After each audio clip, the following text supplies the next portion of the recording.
Hello, kamusta po kayo? Ito ngayon, nagluluto ngayon tayo ng adubong manok. Kaya ito ngayon ang menu natin ngayong araw na to. Ano siya guys, niluluto ko na, hindi ko na pinakita yung pagluluto ng paggisa. Ginisa ko lang sa sibuyas, bawang.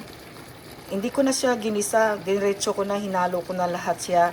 Yung paminta, laurel, at saka yung dry banana leaves. Yun ang linagay ko para pang pasarap, pang paano siya. At saka mamaya lalagyan ko siya ng brown sugar at saka suka.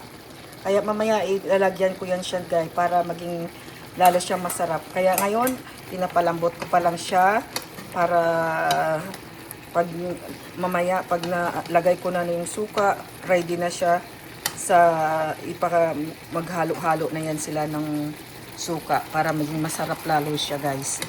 Kaya ito, tuyo pa lang linagyan ko, soya sauce. Kaya iyan guys, tingnan nyo. Alam ko, paborito ito ng mga Pilipino kasi kaya yan din ang tagal ko kasi na hindi nagluto na nito guys. Kaya gayahin nyo to guys, masarap oh. Tingnan mo, ang ano ko to yung legs ng manok. Tingnan nyo oh, hiniwa-hiwa ko ng maliit. At saka yung iba, yung drumstick.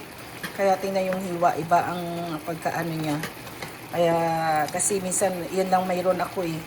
Kaya yan ang inano ko yung drumstick, hiniwa ko lang sila na parang ano siya. Para sa ano ba? Yan, tingnan nyo guys. So, ang sarap to. Tingnan nyo ang tuyo.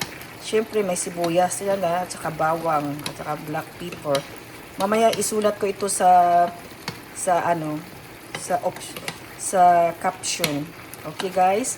Kaya kung gusto nyo magluto ng adobo ngayong araw na to, gayahin nyo ito guys. Kaya, ihalo nyo lang guys, hindi nyo na igigisa yan.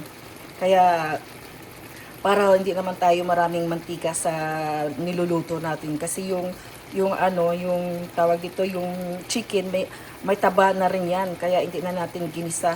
Alam naman natin yung mga Pilipino din magluto, di ba?